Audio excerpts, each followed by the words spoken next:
Hey everybody, it's been a little bit since I've posted an update. Well, my watch isn't happy with me walking this slow. So, as some of you might already know, I'm in the middle of I just started training for the half marathon that's coming up in March. And then after that I'll be doing, it's goofy. So I have to train for the half marathon, and then like a month later, less than a month later really, I'm in a duathlon, which is the bike and the running like I did last year. I'm doing that again. And so after that, about a month later, I'm doing the triathlon, which is a 300 meter swim, and then a 20-mile bike ride and a 5K essentially. But the thing is, I'm kind of overshooting for my training, so I want to be able to train up to this half marathon and get through that. And then why stop there? Even though I'm only doing a sprint try, why stop at a 5K? Why not continue to train up? So what I've done is I've adjusted my training schedule to include half Ironman running distances. So it's going to be funny because I'm going to be doing 10 miles on a bike and then 10 miles on foot in potentially the same run. So potentially the same brick. So yeah, and that's what I'm doing. It's kind of cool though, because the weather seems to be warming up a bit. You can't really see, but it's nicer than it was. It's not utterly freezing. I got some gear. I got this thing.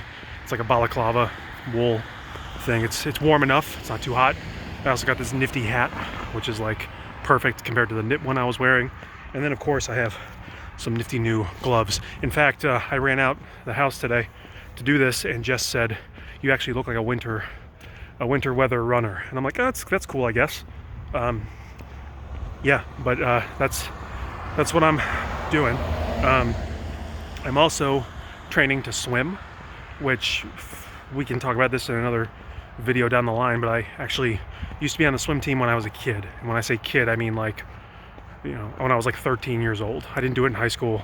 I didn't really swim as an adult, like proper, speed swim. But I was into it when I was younger. And now I have to relearn how to do that all over again, which, I mean, it's not going to be hard. It's just like, what is a freestyle really? How do you do that without, making yourself be dead? I'm actually walking over here to visit some friends of mine. But yeah, there's a lot on my plate, and it's funny because I've really wanted to put out more videos. I think I originally planned to do like 3 vlogs a week plus 2 produced videos, like video edited videos. And I mean, look at where we are now. It's already second week of February, and I'm barely keeping up with that. So I'm dialing back my expectations a bit, especially since I've got other stuff that's going on now. I'm attempting to train for this thing, which is requiring a lot of my time. We're doing some adjusting at home as far as who's doing what, because Jess has a lot of stuff she wants to do. She has her orchestra thing going on, which I think I'd like to maybe link to that here, because if you're at all interested in community orchestra, it might be interesting to you. I don't know. And they can use a signal boost, so hopefully my meager amount of subscribers can help with that. But I think as far as triathlon training goes, there's a couple things at play, and the first one being that I'm not nervous per se, because I know I can do it. I mean, I did a duathlon. I'm not a scaredy cat, but it's more about I'm just nervous about the notion that I'm going to be doing something that big, because it's a big deal.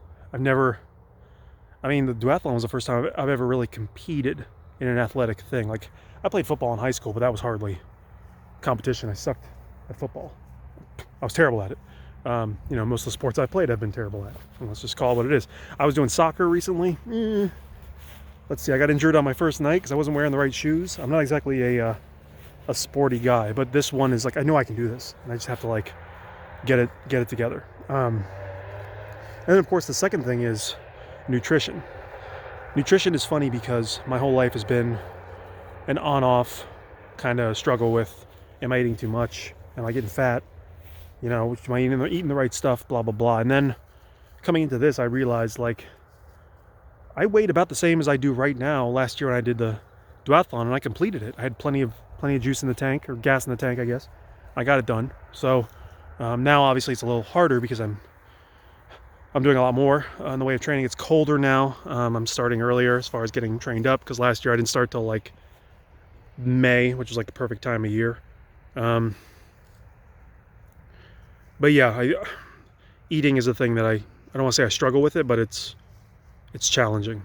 But you know, it's a matter of figuring out what works and what rules work, and then following those rules. And we're going to talk about that in future videos. I've got some thoughts, especially since a good friend of mine has been vocal about the fact that I joke about, you know, this run is worth however many cookies, and that's not the way you're supposed to look at it. But you know, why am I relating my exercise in any way to food? I think that's the real takeaway. Like, I've got to do this thing. I've got to do this run. Check out that sunset, by the way. Wow, wait, I'm gonna stand like this. So I've got to do this run and this bike and this swim, and I don't want to like suffer. I don't want to suffer. I'll tell you right now, I weigh over 200 pounds, and a lot of that's muscle mass because I have, you know, taken that very seriously. But you can feel it when you run. You can feel that weight on your legs, and you know, my knees are fine, my hips are fine, whatever. But you can feel the weight as you plod along. And I'm doing the Marine Corps 17K in March, the end of March. You know, that's a long distance. That's the longest I'll probably have ever run in my life to this point. So why not take that seriously? So I might shave a few pounds, but what does that look like? It's a whole thing. And I've got some thoughts, and I don't have, you know, I'm out here in the field, obviously. I don't have my notes with me, but that's a thing we'll talk about in a future video about the road to the triathlon and then beyond, because I have plans, and they involve extremely long distances. So anyway, thanks for watching this video. Really, I want to be able to take my little humble story to as many people as I can, because I think there's a lot of people out there who are maybe my age, you know, they're in their 40s or just turned 40, and they are still like trying to, you know, it's a second act of life, really, or at least maybe third act. I don't know. It depends on who you are, I guess. But for me, it's like the third act. Hey, buddy, it's the third act of life. Like, what is it? What does it mean? What's it gonna do? So, spread this around. You know, like and subscribe. And if you know anyone who wants to be, come over here. Come on. I have a friend I want y'all to meet before I go. But yeah, like, subscribe, share this video. Because I'm going to talk about it. I'm going to talk about being a almost 41-year-old man doing a triathlon, and, you know, pushing the envelope as far as I can, and really just becoming better at life. And before I go, I want you to meet with a friend of mine who's over here. Hey, come over here. Come visit me.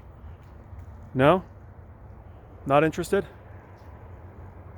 Nothing? Anything? I think he's more just curious than anything. What the hell are you doing here? Yeah, see, he's wagging his tail now. He knows. Anyway, have a great evening, and it's a pleasure as always. And I will talk to y'all very soon.